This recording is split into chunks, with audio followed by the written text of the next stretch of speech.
Welcome back to the Emily Alston Show. I literally just got off a plane from Israel, took a quick shower, and now I'm here with you guys. And to prove to you how tired I am, we just filmed this whole episode and I wasn't even mic'd up. So this is technically round 2. But let me tell you about my trip.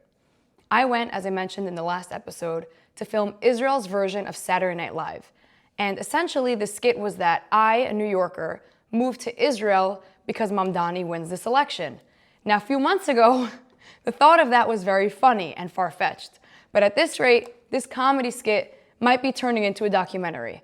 So it's not so funny anymore. But while I was there, I got a random message at 3 a.m. Israel time, and I was severely jet-lagged, that Rudy Giuliani wants me to come on his show after launching the infamous Hot Girls for Cuomo.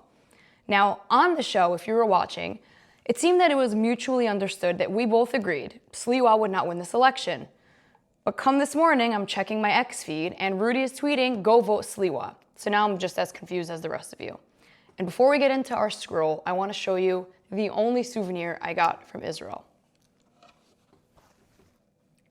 This is a Trump yarmulke. I won't wear one because I'm not a fake rabbi from Mamdani, but this is incredible. And if I see the president, I'm so giving this to him because nobody loves Trump more than Israelis at this point. Enough of that, let's get into the scroll. First up, new research shows that nitrite bacon has been linked to over 54,000 cases of bowel cancer. Essentially, nitrites are added to the bacon, sausages, and ham to make them last longer, like preservatives. But once they're in your body, they turn into carcinogens.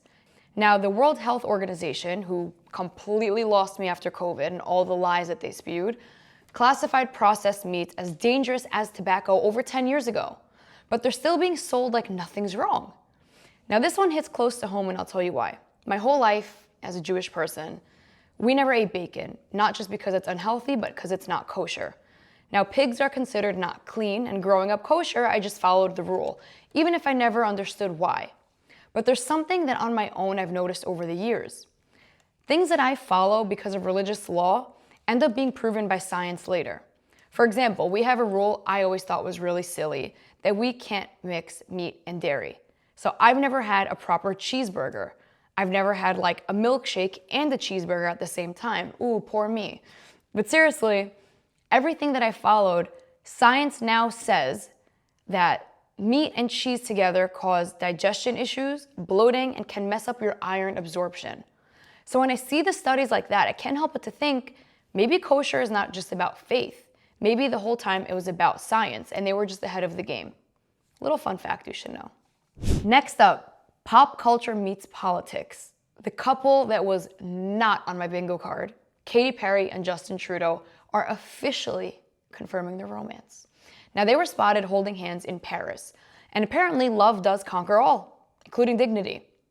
The two reportedly bonded over single parenthood, climate activism, and a shared passion for progressive ideals. I'll translate that for you. They both love posting vague quotes about empathy while flying private jets to climate summits. So let's be real, these two are a match made in heaven. Now, Katy Perry hasn't been relevant since, I don't know, she went to the moon apparently, but before that, Obama's first term. And Trudeau is the human equivalent of a diversity brochure. He's a soft, woke influencer trapped in a prime minister's body. A guy who cries on cue, preaches inclusion, and did blackface multiple times, but he's like if a Whole Foods manager joined the United Nations. But honestly, this is the kind of journalism I want to see. Forget the economy. I need to know who DM'd who. How did this come about? Did he slide in with like some maple leaf emoji? Did she say, "You're hot and cold just like me"? And Polymarket, if you're listening to this, please make a market for this relationship. Will they last 6 months? Will he propose in both French and English? Or will they release a breakup statement blaming climate change? My money's going on the under. And finally, the New York City mayoral election is heating up. With just 1 week until election day, new polling shows that Mamdani is still in the lead, but Cuomo is closing the gap. So right now, Mamdani is up by 10 points, which is down from his 20-point lead last month. And this dip started right after Eric Adams dropped out and endorsed Cuomo, even though his name is still on the ballot. This was news to me until yesterday. Meanwhile, Sliwa, who I was really hoping would drop out by now, and I'm so disappointed that he's putting himself before the city, which, let's move on, is fine. He's polling at 11%. So it's not enough to change anything, and he needs to realize the city is still blue. But the Suffolk University poll shows Cuomo gained serious traction with independents and Hispanic voters, and that's a demographic that Mamdani was counting on. So now the question is, could Cuomo really pull this off? Unfortunately, Polymarket still has Mamdani at 92% odds to win, but if the numbers keep tightening, this could turn into the comeback nobody saw coming. Either way, this race is getting messier by the day, and yes, we'll be talking about this again in the next show. All right, that's your scroll for today. Now let's talk about what's really going on, because the NBA has officially entered its mob movie era. On the last episode, we touched upon this subject in The Scroll, but today, here's the big story. The NBA gambling scandal exploded. More than 30 people were arrested, including Hall of Famer and current Blazers, or technically now former Blazers coach, Chauncey Billups, and Miami Heat's Terry Rozier. The FBI says this was part of a massive multi-state investigation connected to organized crime, including La Cosa Nostra, the Gambino family, and the Genovese family. I'm probably butchering that name, but in short, they're all mob families. Officials are describing it like a Hollywood movie, except this time, the cast are NBA coaches, players, and mobsters. Now here's my take. I think this entire thing comes down to one word: greed. How do you make hundreds of millions of dollars, and then you still put your career, your legacy, and your freedom on the line for what, a few more millions? To me, it's beyond stupidity. It's addiction, it's ego, and in some cases, I think it's intimidation. Do I think every player was mob-tied? No, some might just be idiots. But when you see a respected name like Chauncey Billups caught in this, it's not hard to wonder if this goes a little bit deeper. As in, it wasn't just betting, but maybe it was blackmail. And I'll tell you why I think this. I'm not crazy. A former Gambino enforcer claimed that Billups might have been coerced. In other words, do this or else. I think Shaq said it best. All of these guys knew what was at stake, and he's right. Because gambling scandals in sports, they're not new. You had the Black Sox, Pete Rose, Tim Donahue. What's different now is the access. We have made betting so mainstream, and it's on every app, every ad, every scoreboard. And don't get me wrong, I love it. I bet on every game whether I know what's going on or not. But when the line between fandom and financial incentive gets this blurry, it's only a matter of time before integrity goes right out the window. Now, the FBI says this won't be the last, and I believe them. Because if this is getting as far as organized crime, we might be looking at the biggest sports corruption case since the Donahue era. On a lighter note, it's game time.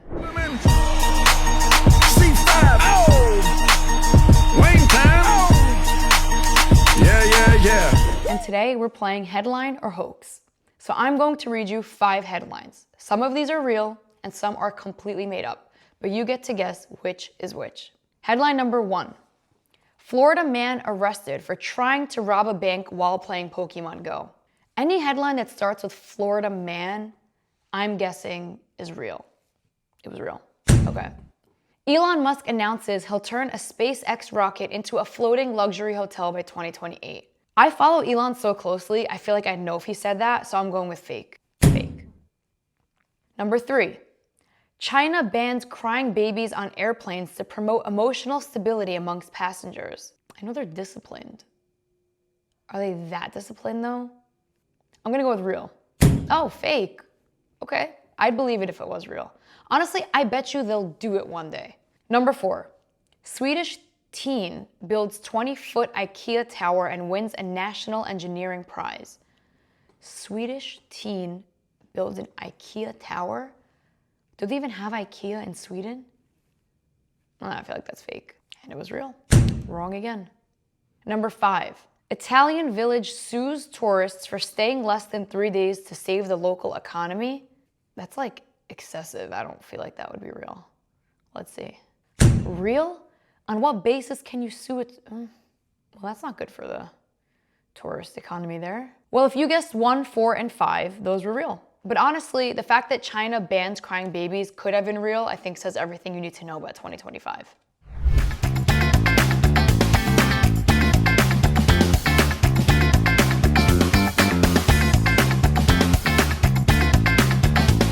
All right, let's check Polymarket because the internet is always betting on something. First up, Gavin Newsom's 2028 presidential odds sit at 22%, while JD Vance is favored at 29%. Now that's great, too close for comfort in my opinion, but here's the odds I'm really focused on today. Kamala Harris, who insists that she's not done, is somehow trailing both Dwayne "The Rock" Johnson and Donald Trump in the betting markets.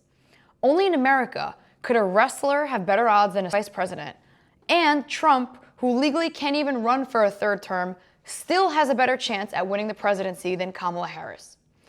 My thoughts? The Democrats' bench is looking really thin, and voters are clearly betting on personalities, not policies. Now, segment 5 is here's what you should care about. And usually, I would tell you what you need to care about, but today, here's what I care about.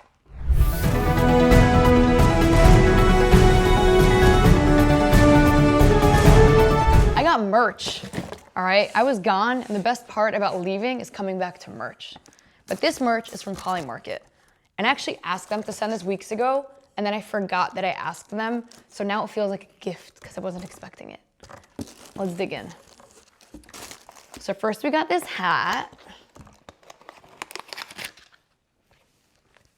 I don't have a mirror, but this feels like it sits nicely. Or maybe I'll wear this in the next episode. Then we have another hat. Unbox my shirt.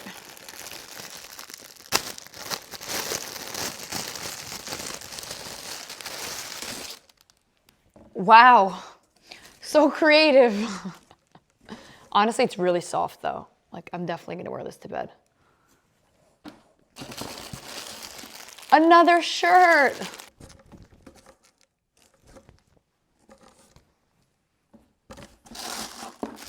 No way.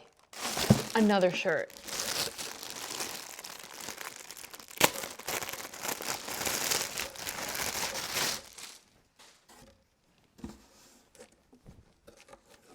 I like this one.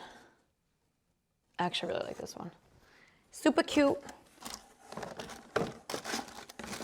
Then we got bracelets.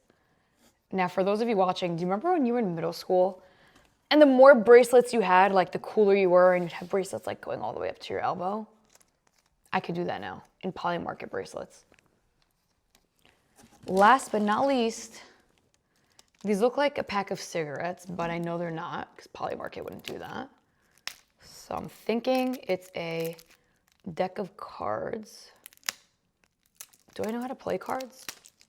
Yeah, not really. All right, guys, think of a card. Any card. Besides a king of spades and queen of spades. All right.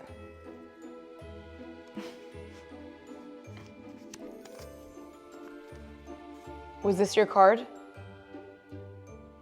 If you said no, you're lying. This was your card. Oh, and then here we go. This is perfect.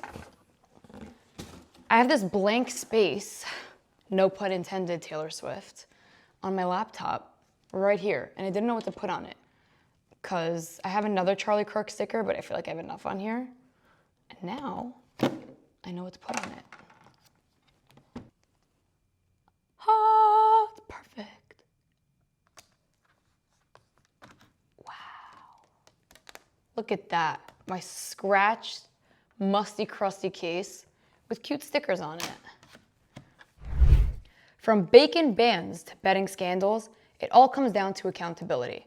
Whether it's athletes, politicians, or cheesy pop stars, doing the right thing isn't that complicated. Don't scroll past what matters. And thank you for watching The Emily Olsen Show. See you next time.